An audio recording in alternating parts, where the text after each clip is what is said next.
Palmeiras busca zagueiro no PSG. Flamengo abre conversas com John Arias e Neymar pede 3 reforços ao Santos. Essas e muitas outras notícias eu vou mostrar para você na edição dessa quarta-feira do Mercado da Bola.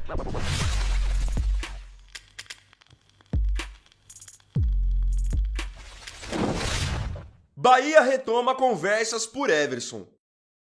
Para 2026, Rogério Ceni quer um novo goleiro no Bahia.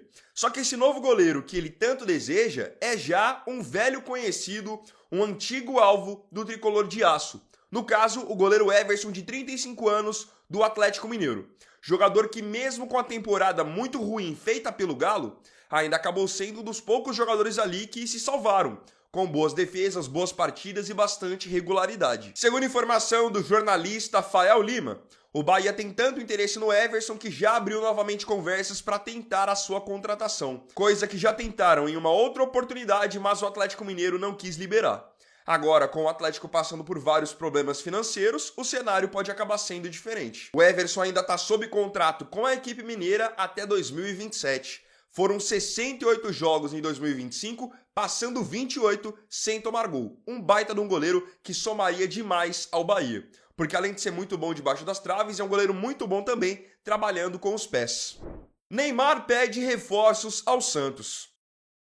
Depois de o Santos conseguir se livrar do rebaixamento para a Série B, para 2026 o Neymar quer um novo Santos. Quer um Santos que brigue por coisas maiores, um Santos que tenha mais qualidade no seu elenco. E é por isso que, de acordo com o jornalista Fábio Sormani, o camisa 10 do Peixe, que ainda não renovou o seu contrato, pediu 3 contratações para o ano que vem. 2 meio-campistas e 1 atacante. A ideia com esses pedidos é que ele tenha companheiros de melhor nível para poder ficar mais em evidência no primeiro semestre e convencer então o Carlo Ancelotti de que ele deve estar na Copa do Mundo pela seleção brasileira. Agora vamos conhecer quais foram os 3 pedidos dele. Para o meio campo, o primeiro nome indicado foi do meia Claudinho. Claudinho que aqui no Brasil fez boa parte da sua base no Santos. No final da sua passagem pela base, jogou no Corinthians e brilhou mesmo jogando pelo Red Bull Bragantino. Jogou no Zenit da Rússia também, hoje ele está no Al-Sadd do Catar. Tem 9 jogos por lá na temporada, 4 gols e 5 assistências. Um meia que chega bastante na área para finalizar, tanto que pelo Bragantino, jogando de meia, ele chegou a ser um dos artilheiros do Campeonato Brasileiro. O outro meio-campista que interessa, que foi indicado pelo Neymar, é o Bitelo. O Bitelo é mais jovem do que o Claudinho, ele tem 25 anos. Aqui no Brasil, teve destaque jogando pelo Grêmio. Hoje está jogando pelo Dinamo de Moscou, da Rússia. Ele tem contrato por lá até 2031. Na temporada tem 5 gols e 4 assistências em 23 jogos. Um jogador que auxilia mais na parte da armação. Claudinho é mais definidor mesmo. E a terceira indicação, que é pro ataque, é de Everton Cebolinha, que ganhou tudo com o Flamengo até então, em 2025.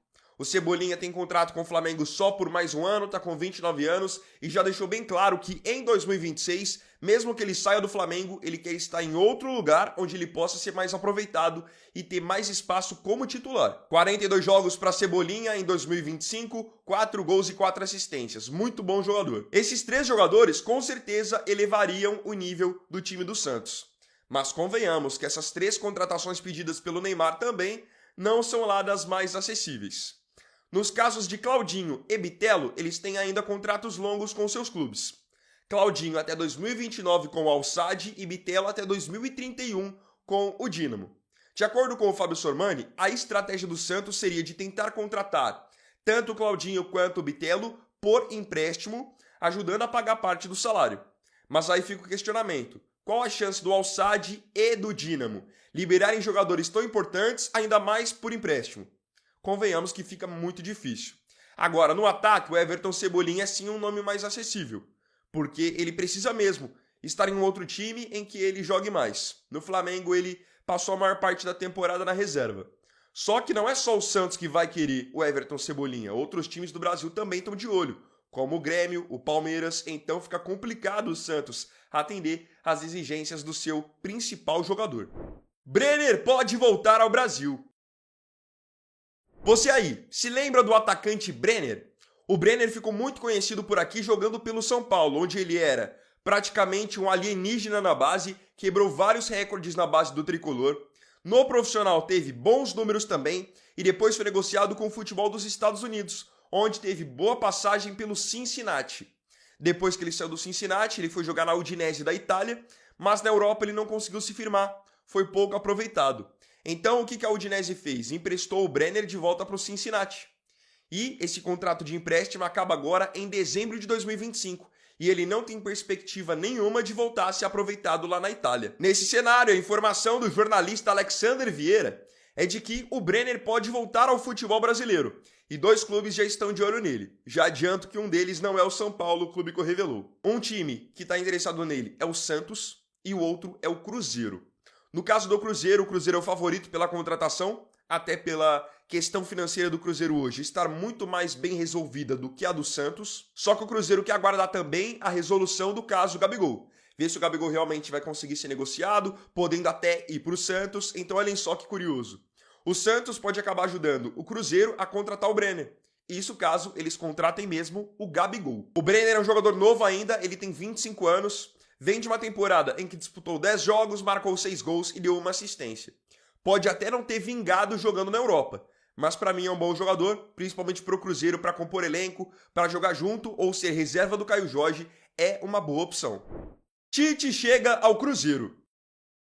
E o Cruzeiro está oficialmente de técnico novo para 2026, com a saída de Leonardo Jardim, uma pena porque fez um baita trabalho em 2025.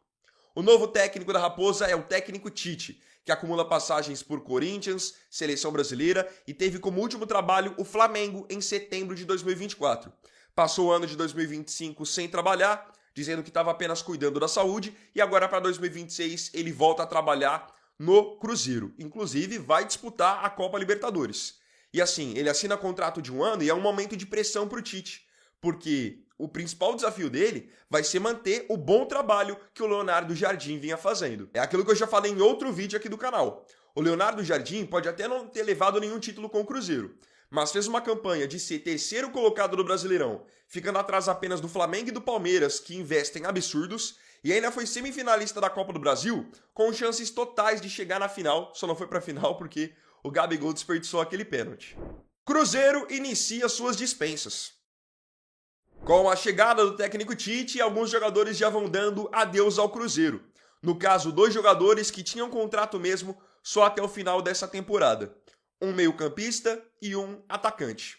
Começando pelo meio-campista, a informação do jornalista André Hernan é de que o meia Eduardo está de saída do Cruzeiro. Ele foi reserva ao longo de todo o ano, teve números modestos, 5 gols e 1 assistência em 51 jogos, e já é o primeiro jogador do Cruzeiro que vai ficar livre no mercado. Jogador de 36 anos também, o Cruzeiro não tinha a intenção na sua permanência. Também de 36 anos de saída do Cruzeiro está o atacante Yannick Bolasie.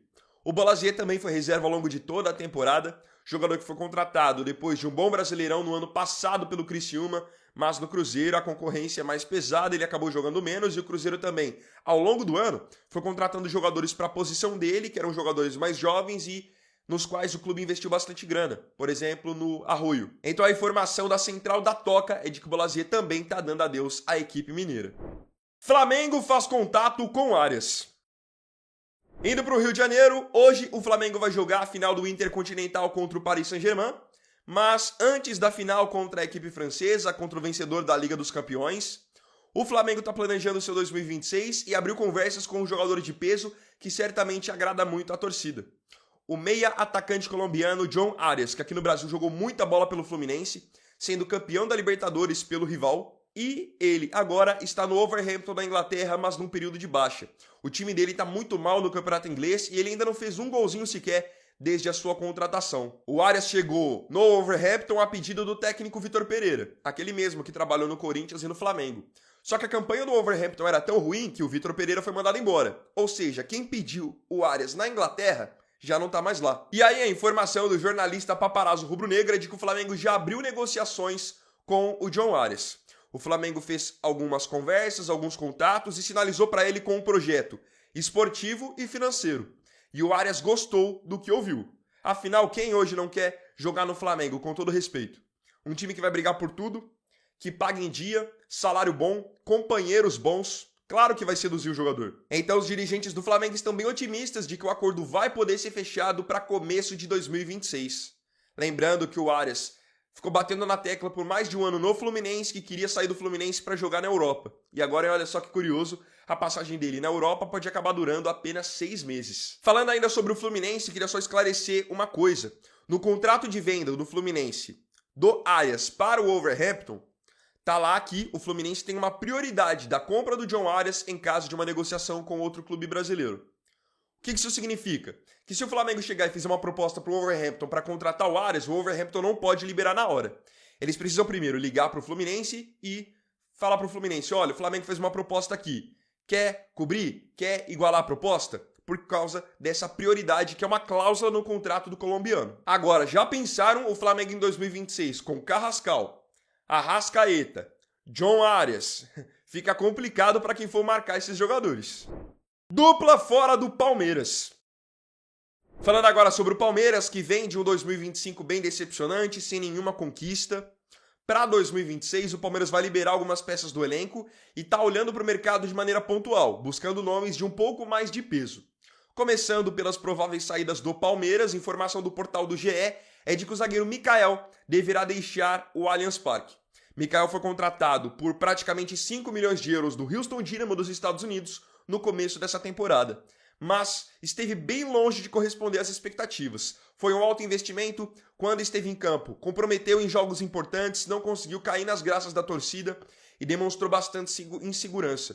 Agora o portal do GE traz a informação de que o Mikael tem propostas do exterior para deixar o Palmeiras e que a família dele também quer ir embora do Brasil. Então a tendência é de que isso aconteça, até porque o Palmeiras já está no mercado também, querendo contratar mais um zagueiro. E aí, o atacante que está de saída do Palmeiras, de acordo com o jornalista Flávio Latif, do UOL, é o Bruno Rodrigues, jogador que chegou para o Palmeiras vindo do Cruzeiro após uma boa temporada, mas passou praticamente 2 anos sem jogar, porque foi acumulando várias lesões gravíssimas nos seus joelhos. E aí, o porquê que o Bruno pode não jogar mais pelo Palmeiras?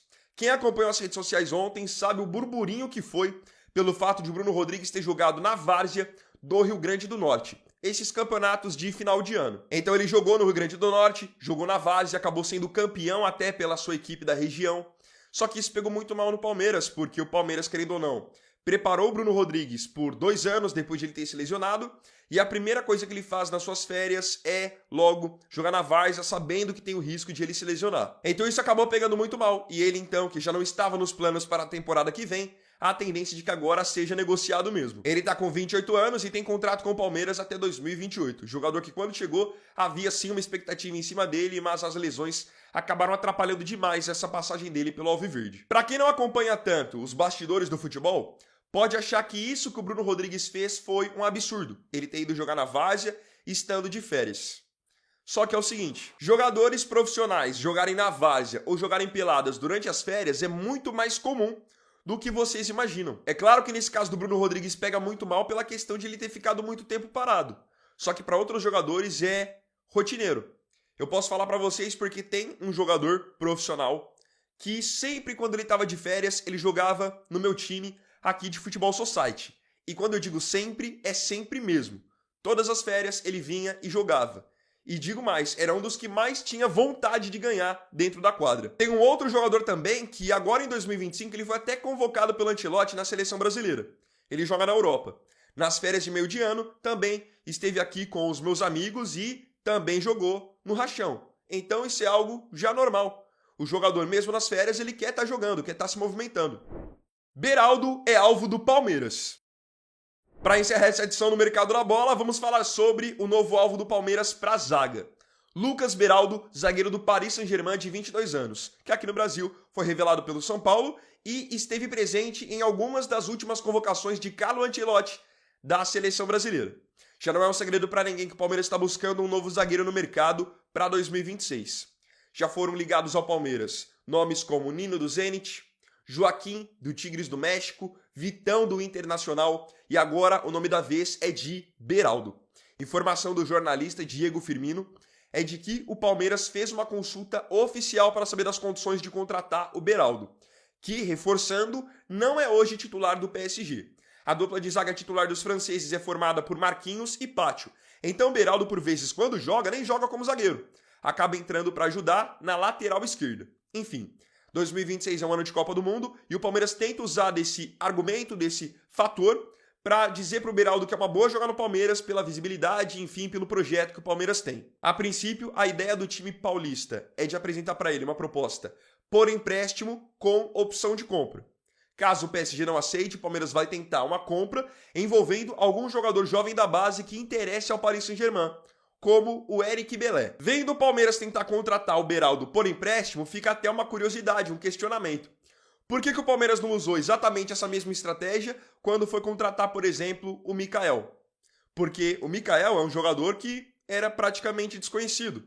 Vinha de uma liga muito fraca que é a dos Estados Unidos. Então, seria muito mais inteligente você pegar e trazer esse jogador por empréstimo para testá-lo, do que agora você querer testar um jogador que joga no PSG e já foi convocado para a seleção, que é um cara muito mais experimentado e validado. Agora, falando sobre a chance do Beraldo jogar no Palmeiras, é um cara que somaria muito pro Palmeiras, porque ele é um zagueiro muito técnico, então ele tem a saída de jogo muito boa. Você colocando ele do lado do Gustavo Gomes, você melhora a sua saída de bola. Porque o Gustavo Gomes é um baita no zagueiro, mas saindo com a bola, ele é péssimo. Essa é a grande verdade. Tanto que o Gomes, geralmente, só dá chutão. O Beraldo qualifica muito mais essa saída porque, desde o seu começo no São Paulo, sempre teve o passe muito bom. Já falei por várias vezes aqui no canal que, pra mim, o Beraldo não seria um dos meus zagueiros da Copa do Mundo. Não acho que ele tenha todo esse nível, mas pro padrão, pra realidade do Brasil, aí sim, ele é acima da média. Queria agora saber de você aqui nos comentários a sua opinião sobre as notícias dessa edição do Mercado da Bola. Não se esqueça de comentar.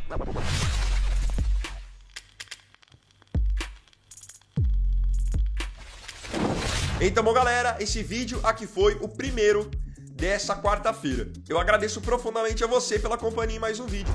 Se tiver gostado, deixa o seu like, se inscreva no canal, compartilhe e comente também. Beleza?